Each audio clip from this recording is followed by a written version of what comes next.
ఓం శ్రీ గురుభ్యో నమ. అక్టోబర్ నెల మాసఫలాల్లో భాగంగా 9వది ధనుస్సు రాశి అండి. ఈ ధనుస్సు వాళ్ళకి మూల 4 పాదాలు, 1, 2, 3, 4. పూర్వాషాఢ 4 పాదాలు, ఉత్తరాషాఢ 1 పాదం, మొత్తం 9. ఈ రాశి వాళ్ళకి ఈ నెల అంత అనుకూలంగా లేదనే చెప్పాలి. గుర్తుపెట్టుకోండి. ఏంటంటే మరి ఉన్నది అని చెబితే ఏంటంటే మీరు ఆనందంగా ఉంటారు, మరి లేదని చెప్పినప్పుడు జాగ్రత్తగా ఉంటారు. అంతే, అది జాతకం అంటే అంతే కదండి. అందుకని మీరు జాగ్రత్త వహించండి.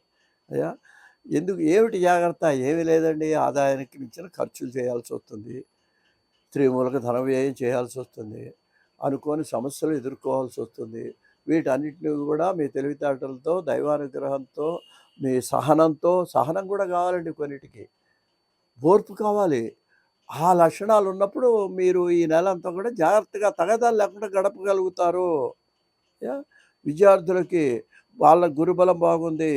విద్యార్థుల మాట కొంచెం కష్టపడితే పోటీ పరీక్షల్లో విజయం సాధిస్తారు. విదేశీ ప్రయత్నాలు కూడా వాళ్ళకి కలిసి వస్తాయి. ఎవరికి? విద్యార్థులకి. కొన్ని పనులు చేయటం వలన మీరు ఇబ్బందులు కొని తెచ్చుకుంటారు. మీ రొటీన్ పనులు కాకుండా ఎవడో ఏదో ఈ పని చేద్దాంటారా మనం వెళ్ళి అంటాడు. అది మీకు సంబంధం లేని పని అయినా పోన్లే వాడికి ఏదో సాయం చేద్దామని వెళ్ళి చేస్తే దానివల్ల అతనికంటే ముందు మీకు ఇబ్బంది వచ్చే పరిస్థితి ఉంటుందండి. అందువల్ల మీరు ఏంటంటే అనవసరమైన పనుల్లో తలదూర్చొద్దు. ఏమండి, అసలు మీకే పరిస్థితి బాగాలేదు ఈ నెలలో. కుటుంబ సభ్యులతో కలహాలు వచ్చే అవకాశం ఉంది మీకు మాట్లాడితే. భార్యాభర్తల మధ్య కూడా అవగాహన లోపిస్తుంది. సహనం పాటించండి.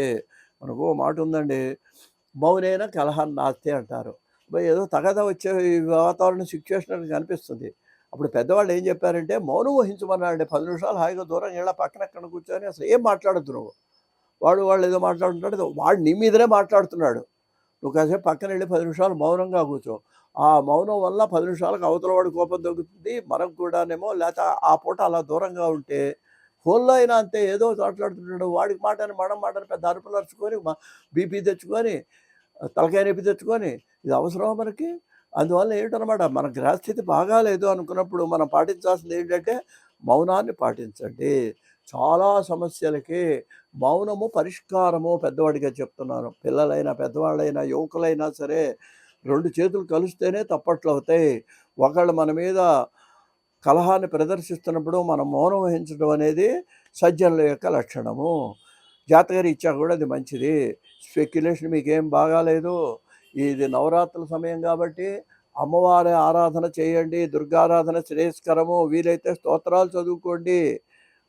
అంతా కూడా మిశ్రమ ఫలితాలే కనిపిస్తున్నాయి అన్ని రంగాల వాళ్ళకి. వృత్తి వ్యాపారం అందరికి కూడా మిశ్రమ ఫలితాలు. 2 రోజులు బాగుంటారు, 2 రోజులు బాగుండదు. వ్యాపారం కూడా అలాగే ఉంటుంది. అందువల్ల మీరు నిరుత్సాహాన్ని పొందవద్దు. వ్యవసాయదారులకు, కళాకారులకు అనుకూలంగా ఉంది. స్త్రీల విషయంలో మాత్రం ఈ రాశి వారికి వారి మాటకు విలువ ఇచ్చేటువంటి పెరుగుతుందండి విలువ.